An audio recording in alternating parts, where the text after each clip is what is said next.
ഇപ്പോൾ വി.ഡി. സതീശൻ കുടുംബവും വോട്ട് ചെയ്യുന്നത് പറവൂർ കേസരി ബാലകൃഷ്ണപിള്ള മെമ്മോറിയൽ ഗവൺമെന്റ് കോളേജിൽ ാണ്. സുരേഷ് ഗോപി ചെയ്തു മാധ്യമങ്ങളിലേക്കാണ്.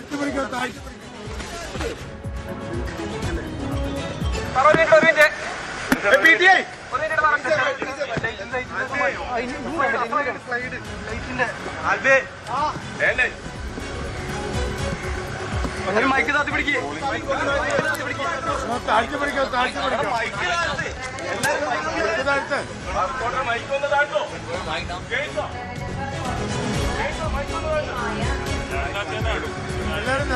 എല്ലാവരും മൈക്ക് താത്തു.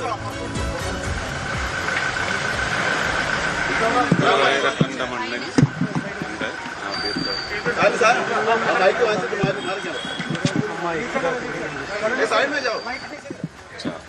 പാർലമെന്റിൽ സത്യപ്രതിജ്ഞ ചെയ്യുമ്പോൾ എല്ലാ ദൈവങ്ങളെയും പ്രാർത്ഥിച്ചാണ് നടന്നു വന്നത്.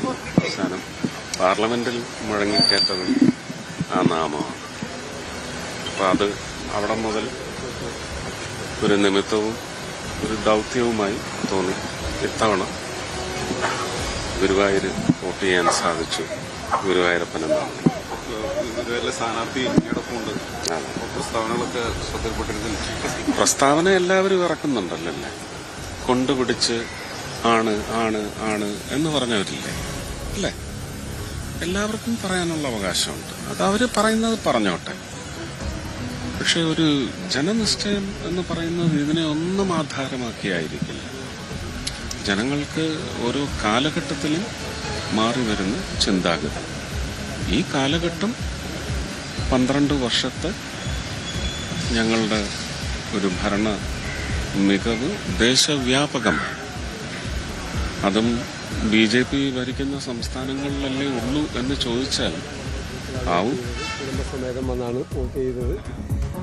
തീർച്ചയായിട്ടും കേരളത്തിൽ എല്ലായിടത്തും എല്ലാവരും ഈ പോളിംഗ് പ്രക്രിയയിൽ പങ്കെടുത്ത്, ഈ ജനാധിപത്യ പ്രക്രിയയിൽ പങ്കെടുത്ത് ആ ജനാധിപത്യത്തെ വിജയിപ്പിക്കാൻ വേണ്ടിയിട്ടുള്ള ശ്രമങ്ങളിൽ പങ്കാളികളാകണമെന്നാണ് എൻ്റെ ആദ്യത്തെ അഭ്യർത്ഥന. വോട്ട് ചെയ്യാതെ ആരും മാറിയിരിക്കരുത്. വോട്ട് ചെയ്യാതെ ഇഷ്ടമുള്ളവർക്ക് വോട്ട് ചെയ്യാതെ അവരുടെ ജനാധിപത്യപരമായ മൗലികമായ അവകാശമാണ്. ആ അവകാശം ഉപയോഗിക്കാതിരിക്കരുത്. ആ ജനാധിപത്യ പ്രക്രിയയിൽ എല്ലാവരും, കേരളത്തിലെ എല്ലാവരും പങ്കാളികളാകണം എന്നാണ് എൻ്റെ വിനയപൂർവ്വമായ അഭ്യർത്ഥന. തീർച്ചയായിട്ടും ഞങ്ങളെല്ലാം അസസ് ചെയ്തിട്ടുണ്ട്.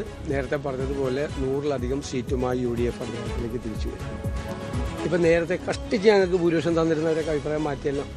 ഭയങ്കര ബുദ്ധിമുട്ടായിരുന്നു ഞങ്ങൾക്ക് ഭൂരിപക്ഷം തരാൻ വേണ്ടിയിട്ട്. ഭയങ്കര പ്രയാസപ്പെട്ട് അപ്പം അതിൻ്റെ റേറ്റ് ഉയർന്നു വന്നല്ലോ. ദേശീയ സർവേകളിലെല്ലാം നല്ല നിലയിലേക്ക് UDF വരുന്നുണ്ട്. എല്ലാ ദേശീയ സർവേകളിലും മികച്ച രീതിയിൽ നടക്കും. തട്ടിക്കൂട്ടിയ സർവേകളുടെ കാര്യമല്ലേ നമ്മൾ. തട്ടിക്കൂട്ടിയ 2-3 സർവേകൾ കേരളത്തിലുണ്ട്. അതായത് കഴിഞ്ഞിട്ട് വല്ല വിശദമായിട്ട് പറയാം. അവരുടെയൊക്കെ വിശ്വാസ്യത അവർ തന്നെ കളഞ്ഞു വിളിച്ചിരിക്കുകയാണ്. ഞാൻ പറഞ്ഞല്ലോ, 3 മാസത്തിനിടയിൽ 4 പ്രാവശ്യം കേരളം മുഴുവൻ ചുറ്റി സഞ്ചരിച്ച ഒരാളാണ് ഞാൻ. ജനവികാരം കൃത്യമായി ബോധ്യപ്പെട്ടിട്ടുള്ള ഒരാളാണ്. ഞങ്ങളുടെ കൃത്യമായ അസസ്മെന്റാണ്. ഞങ്ങൾ 100-ലധികം സീറ്റുമായി ഞങ്ങൾ അധികാരത്തിലേക്ക് വരും എന്നുള്ള കാര്യത്തിൽ യാതൊരു സംശയമില്ല. ഒരു സംശയമില്ല.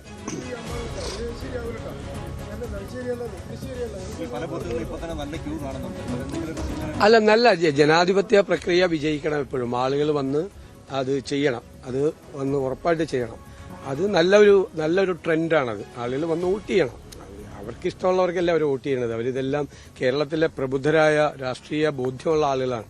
എല്ലാം കൃത്യമായി നിരീക്ഷിക്കുന്ന ആളുകളാണ്. സർക്കാരിനെയും നിരീക്ഷിക്കും, അവർ പ്രതിപക്ഷത്തെയും കൃത്യമായി നിരീക്ഷിക്കും. രാഷ്ട്രീയ സാഹചര്യങ്ങൾ നിരീക്ഷിക്കും. ഇപ്പോഴത്തെ അന്തരീക്ഷം നോക്കും.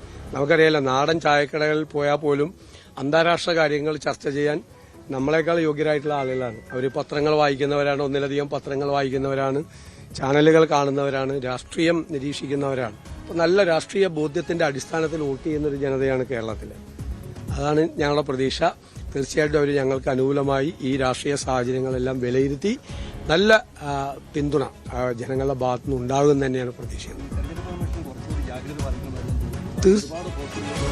ഞാൻ തീർച്ചയായിട്ടും സെൻട്രൽ ഇലക്ഷൻ കമ്മീഷനെയും ചീഫ് ഇലക്ടറൽ ഓഫീസറെയൊക്കെ പല ബന്ധപ്പെട്ടു. ഇതുവരെ എന്റെ രാഷ്ട്രീയ ജീവിതത്തിലെ അനുഭവത്തിൽ ഇതുവരെ ഇല്ലാത്ത അനുഭവങ്ങളാണ് ഉണ്ടായത്. ഏതായാലും ഇലക്ഷൻ ഡ്യൂട്ടിക്ക് ചാർജുള്ള ആളുകൾ ചെന്നപ്പോൾ മാത്രമല്ല, ഒരു പോസ്റ്റലോട്ടില്ല, ഫെസിലിറ്റേഷൻ സെന്ററിൽ 1 മുതൽ 8 വരെ ഉണ്ട്. 3 പ്രാവശ്യം പോയിട്ട് പോലും ബാലറ്റ് കിട്ടാത്തവരുണ്ട്. ഇപ്പം എൻ്റെ നിയോജകമണ്ഡലത്തിലെ ആളുകൾക്ക് ചിലർക്ക് ഡ്യൂട്ടി എറണാകുളത്താണ്, ചിലർക്ക് വൈപ്പിനിലാണ്. വൈപ്പിനിൽ പോകുന്നവർക്ക് ഫോർട്ട് കൊച്ചിയിലാണ് ഫെസിലിറ്റേഷൻ സെന്റർ, മറ്റേത് എറണാകുളത്താണ്. രണ്ട് സ്ത്രീകളൊക്കെ ടീച്ചേഴ്സ് ആയിട്ടുള്ള ആളുകളുണ്ട്, സ്ത്രീകളായിട്ടുള്ള ആളുകളുണ്ട്. അവരൊക്കെ എത്രയോ പ്രാവശ്യം ചെന്നിട്ട് ബാലറ്റ് ഇല്ല എന്ന് പറഞ്ഞ് മടങ്ങേണ്ട ഒരു അവസ്ഥയാണ്.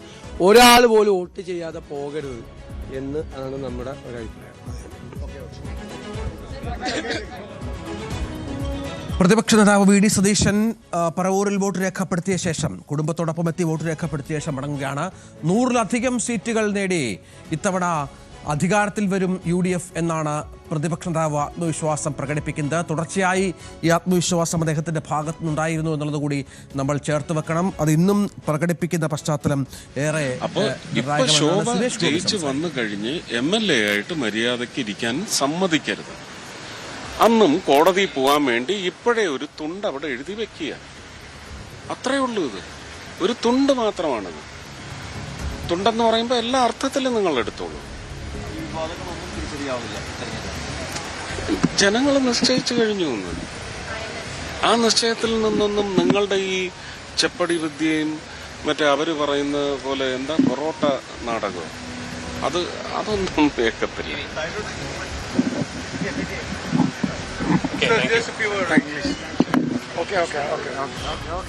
കേന്ദ്രമന്ത്രി സുരേഷ് ഗോപിയാണ് മാധ്യമങ്ങളെ കണ്ട് സംസാരിച്ച് മടങ്ങുന്നത്. ശോഭാ സുരേന്ദ്രനെതിരായി ഉയർന്ന ആരോപണങ്ങൾ ഏൽക്കില്ല എന്നാണ് അദ്ദേഹം പറഞ്ഞ് മടങ്ങുന്നത്. പ്രതിപക്ഷ നേതാവ് വോട്ട് രേഖപ്പെടുത്തി, സുരേഷ് ഗോപി വോട്ട് രേഖപ്പെടുത്തി. ഇപ്പോൾ നടൻ മോഹൻലാൽ വോട്ട് രേഖപ്പെടുത്താനായി അവിടെയുണ്ട്. മുടവൻമുകളിലെ സ്കൂളിലാണ്, നിയമമണ്ഡലത്തിൽ പെടുന്ന ബൂത്ത് കൂടിയാണ് അത്. രാജീവ് ചന്ദ്രശേഖരെ ദൃശ്യങ്ങളിൽ കാണാം.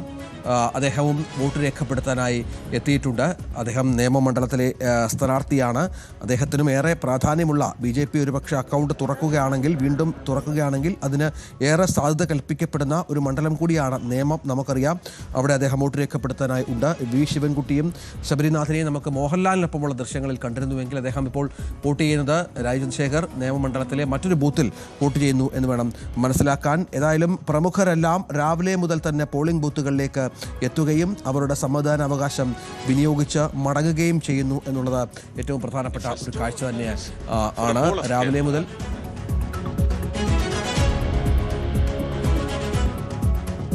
മിക്ക പോളിംഗ് ബൂത്തുകളിലും വലിയ നീണ്ട നിര. കൂടുതൽ വാർത്തകൾക്ക് News 18 Keralam YouTube channel subscribe ചെയ്യുക.